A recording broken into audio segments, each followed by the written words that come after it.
Materi apa yang penting untuk saya pelajari ketika saya belajar MSTM ini?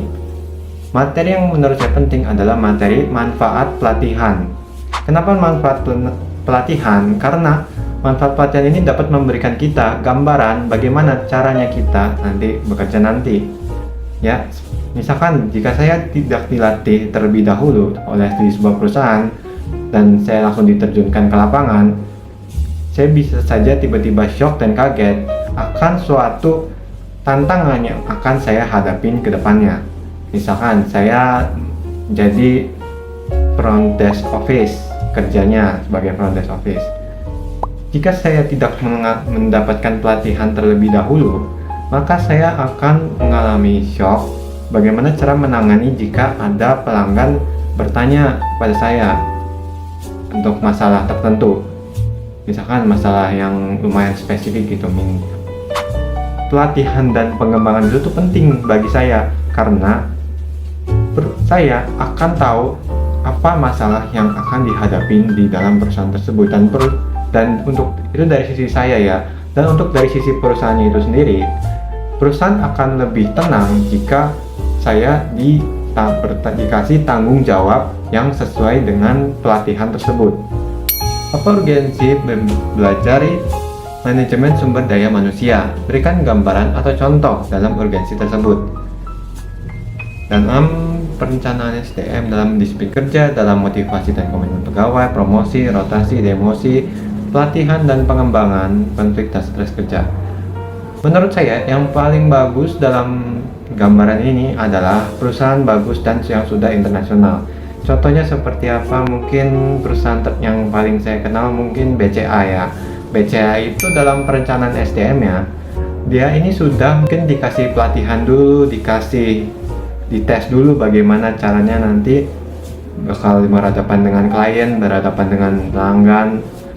Dan untuk disiplin kerjanya, BCA menerapkan mungkin untuk itu suatu perusahaan dalam hal itu BCA menerapkan mungkin jadwalnya harus teratur. Selanjutnya untuk motivasi dan komitmen pegawai, kita dikasih mungkin mungkin dalam gambaran contoh perusahaannya itu sendiri seperti kita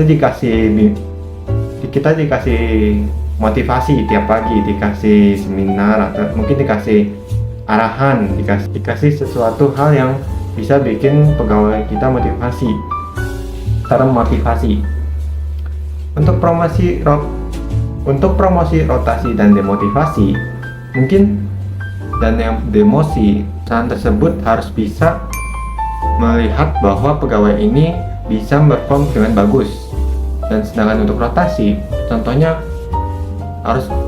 pegawai ini harus bisa diarahkan ke arah, misalkan dites dulu di gelar yang lain atau di contoh yang lain. Mungkin perusahaan itu akan mencoba SDM ini dipindahkan ke bagian lain yang mungkin dia ingin mencobai, atau perusahaan tersebut ingin coba apakah orang tersebut mampu atau tidak. Untuk demosi itu sendiri terjadi jika karyawan tersebut dalam perusahaan tersebut itu mengalami penurunan motivasi atau performanya. Nah, untuk pelatihan dan pengembangannya, contohnya misalkan di TNI dalam suatu manajemen sumber daya manajemen sumber daya manusia, itu mereka melatih dulu sebelum mereka sebelum mereka masuk ke medan perang. Ya, jadi orang-orang tuh dilatih tiap hari mentalnya biar kuat, biar bisa gitu. Jadi supaya kuat gitu pada saat sudah realnya di situ, sudah masuk ke medan perang. Untuk konflik dan stres kerja, setiap perusahaan pasti memiliki, saya bisa katakan seperti HR-nya atau human resource-nya yang membantu mengarahkan karyawannya untuk harus bisa dan tidak stres pada saat mengalami tekanan kerja. Harus ada orang yang memberi arahan ketika sesuatu tidak berjalan sesuai dengan rencananya. Alright, mungkin mengenai video mengenai MSDM ini sepertinya cukup untuk sampai di sini dulu. Untuk aspek-aspek itu yang menurut saya penting tuh ya, kita bisa gitu untuk mengatur orang-orang ini ke arah tujuan sesuai dengan visi misi perusahaan tersebut.